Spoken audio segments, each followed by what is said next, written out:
check out our new sponsor, the Health Blaze. All the information is in the description. Use the promo code above. Goodfellow Unboxing at 18% off of all their natural products, from deodorant, pomade, toothpaste, and much, much more. And they have additional discounts on their website as well. That's thehealthblaze.com. Starting December 20th. That promo code is good for 18% off. We go. All right, man, we back. Goodfellow Sports TV. Had some free time. About to go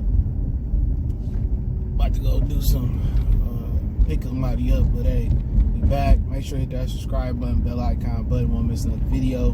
The video probably ain't gonna go up until like tomorrow morning, which will be Monday morning. But having a little fun. But what if Shawn Porter beat Errol Spence? You know, real talk. What if Shawn Porter beats Errol Spence? What is Fred gonna have to say? He gonna jump back on the Kenny Porter and Shawn Porter bandwagon? Hey Kenny, just give me one more chance. Kenny, give me. I'm just talking shit, man. Shout out to Barbershop Conversation, man. Talking shit. But what if he do beat him? All these upsets going around in boxing. And I'm gonna tell you this, man. Shawn Porter versus Errol Spence got a lot of parallels to a couple upsets we've seen this year. And when I say it got some parallels, it got some fucking parallels. You know, Tony Harrison, you know, guy that lost twice, you know what I'm saying, ended up beating Jamil Charlo. Y'all swear up and down it was a robbery. A close fight is not a robbery. Okay, if you think the politics of boxing or Jamil Charlo mouth did whatever to him, hey man, he should have scored a knockout. That was a guy that was knocked out twice in his career. Why didn't little Charlo do that? The Charlo with the L. But Shawn Porter, a guy with a couple losses, a draw, you know, with Julio Diaz. You also go out there and you look at the fight that just happened with John Pascal. You know, I'm not saying that Shawn Porter is, you know, as old as Pascal, or been in and had the two tough wars he had with Kovalev. I mean, but he had a ton. Shawn Porter got a ton of experience versus upper echelon opponents, man. You know, he fought Keith Thurman, Danny Garcia, Julio Diaz. He dropped Amir Khan, I think, like twice in that fight in the UK. Kell Brook, Devin Alexander was a really good fighter, believe it or not. Before, at the time, he was a good fighter before the little opiate thing. But he had beat Marcos Maidana. People tend to forget how good Devin Alexander was. That Timothy Bradley fight had people looking at him different. But hey, he knocked out Juan Urango. He fought for supremacy at 140 versus Timothy Bradley. HBO for all you dudes who just started watching boxing yesterday. So at the end of the day, how I look at it is, I'm not saying I'm picking Shawn Porter. I'm picking Errol Spence because straight punches will reign supreme in this fight. I think straight punches will reign supreme. But I look at it like Shawn Porter don't had nothing to lose. Tony Harrison ain't had nothing to lose. John Pascal ain't had nothing to lose. All the pressure is on Errol Spence to perform. And Shawn Porter been through the wars. You know what? Shawn Porter been through the trenches. He fought the better competition than Errol Spence. They both coming from 54 on down to 47. Yes, Errol Spence, I'm going to continue to educate people. He came down in weight. Every premier boxing champion, guy that held the title other than Danny Garcia, Manny Pacquiao, he fought about 147 to catchweight. Margarito. Keith Thurman fought Carlos Katana at 152, I think it was. I watched that fight. Shawn Porter, came down to 154, from 154 to 47. Errol Spence began his career, he was fighting at 154. Might not have been versus the toughest competition getting started, but, you know, and Shawn Porter don't have nothing to lose. He can go in there comfortable. He expected to lose. He's lost before. Another loss on his resume, it ain't going, unless he is going there and get obliterated. But if he lose, what's going to happen? Are they going to try to change the narrative and say, and use what I've been saying about Al Heyman and look like Floyd might be holding Errol Spence back? And I'm not hoping the dude lose. I'm hoping for a good fight for $85 fucking dollars. I'm hoping for an epic fight. But in boxing, I'm gonna tell you this, man. When a guy don't got no chance and you don't see no way, no how he can win, he dang the guy that don't have a chance, no way, no how he can win, he dangerous. I did that same stuff many a times in the boxing world. You know, I remember Martinez versus Cotto. I didn't think it was no way Cotto had a chance. I thought Martinez's knee was good enough to go in there. You know what? Cotto went out there and plummeled him. And that was one of my favorite fighters through that era. Martinez, one of my favorite fighters. But if he do lose, and people going to try to use the excuse that I made about the Mayweather-Al Haymon thing. They're going to try to use that excuse, or they're going to try to say Errol Spence was weight drained. And Shawn, some way how Shawn is going to get discredited. And it's not going to be just because people don't like Shawn. Shawn got to play the role that he playing now. Shawn got to play, oh, he jealous to sell the fight. People need to get out their feelings, and he talking greasy. Yeah, when you put a dog in the corner and he don't have no other choice but to fight and bite his way on out, what he gonna do? He gonna continue to No, he gonna have to bite it and claw and bite his way out. And Shawn Porter in the corner here. It's kind of like the bully and the dude and the kid that's being bullied. You don't want to fight. You know what I'm saying? But shit, you gotta fight your way out. You gotta fight for your respect.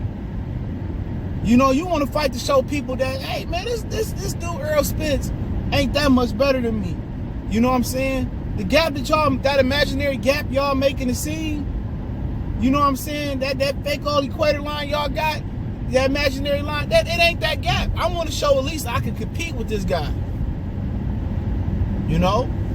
And if he compete with him and he fight like he ain't got nothing to lose, that's the formula for upset. All the pressure on Errol Spence. And that's probably one of the reasons that he didn't want that fight in Dallas neither. That's too much pressure. And one of the reasons Shawn not gonna get the credit that he deserves unless he like stop Errol and just dog him is because Kenny Porter gonna say some shit niggas don't like. This is people's worst fear. This is worse than Bug going in there and whooping on Errol. It's worse than Keith going in there and whooping on Errol. It's worse than Pacquiao Floyd coming back whooping on Errol. It's worse than Danny Garcia. Anybody in this world, Canelo, Charlos, J-Rod, and I know the Charlo twin is Jamel is his stablemate, but Derek James. But this is that would be by far the worst thing for Kenny Porter to get his come up against. His son beating Errol Spence and shutting down the hype. Like, it'll be a lot of dudes that's gonna try to change the narrative and kumbaya, we gotta come together. Let me show y'all how to drop the greens back in the pot. And so they gonna turn to cooking channels. They gonna talk about their street hustle life that don't exist. You know, they act like I was the man. Like, dude, you was the help.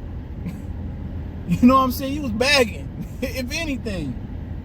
They gonna go back and try to dress it up and say, that's why you don't fully invest your channel into one person. Because if that one person go down, no matter how he go down, he gets sick, career. I done seen fighters die of diseases. Omar Henry, rest in peace. I done seen dudes that get derailed by the street life. The Ed character down there in Chicago. You know, I done seen dudes go to jail. Ike Hibachi, I think his name was. You know, you done seen Michael Nunn. You done seen guys' career derailed by many, many things. Detached retinas. Anything. You cannot invest your whole channel or even your whole fandom into one fighter unless he blood. Like real blood. I ain't talking about my third cousin, sister, uncle, nephew, baby mama, Tanya, sister, cousin, nephew. I ain't talking about, you can't invest. You cannot invest your channel into one person. You cannot invest your community into two people. They got to retire one day. They got to lose. They got to suffer hard times, is what the boxing tell you. But this is by far the worst scenario can happen. If Kenny Porter and Shawn Porter pull this off, come on, you ain't gonna tell them nothing. He gonna show up on the Boxing Voice talking junk. Dante he gonna start on Dante. You know, and you know what? Hey, speak your shit, you deserve it. But they gonna try to discredit Shawn somehow, some way. But if Shawn can get it done, get it done. Rematch him. But it's gonna be Errol was drained. You know, oh, he blew up into way too much. Oh, he was said he was only 70% as a welterweight. He should have been moved up. Not trying to hear that. But it'd be epic if Shawn Porter pull it off. This is the worst case scenario for them Errol Spence tards, man. Though I'm not talking about if you a fan of Errol Spence, if you're an extremist, an apologist, you know, you willing to put on you willing to go on a suicide mission for Errol Spence. I'm talking about them motherfuckers. I'm talking about them diehard Dallas Cowboy fanboys that, you know, that are to Errol Spence is what them is, if that make any sense.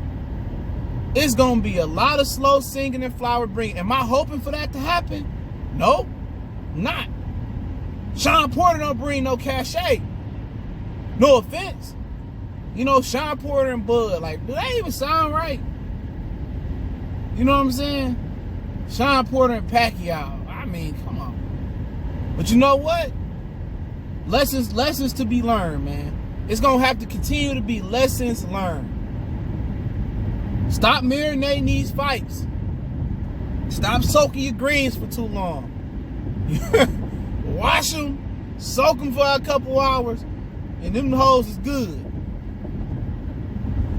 But they don't want this. This is the worst possible scenario. Canelo, shit, Rob Brandt can come back and whoop him and Derrick James. Ryota Murata, J-Rod, Philly, from Central Florida, Orange County, the boy Erickson Lubin can whoop Errol Spence. This is the worst possible opponent Errol Spence could lose to. Even losing to Kell Brook was more understandable. They lose to Shawn Porter, they might just burn all them strap season shirts.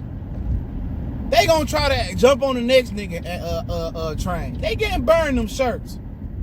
They gonna play Usher. Let it burn. This is my confessions. I never liked Errol Spence. I just looked him because he came from Dallas. Like, I don't even like him. They gonna start a confession. Errol Spence, I was never a fan of that nigga. You know, I heard he was doing Molly and he was sniffing the devil dandruff. He was drunk. See, he wasn't loyal to the game. You know, I was just, you know, Wilder our king, man. You know, Wilder the king. You know, Errol Spence can never be trill enough to be Wilder. Watch what I tell you. They gonna discredit the hell out that man.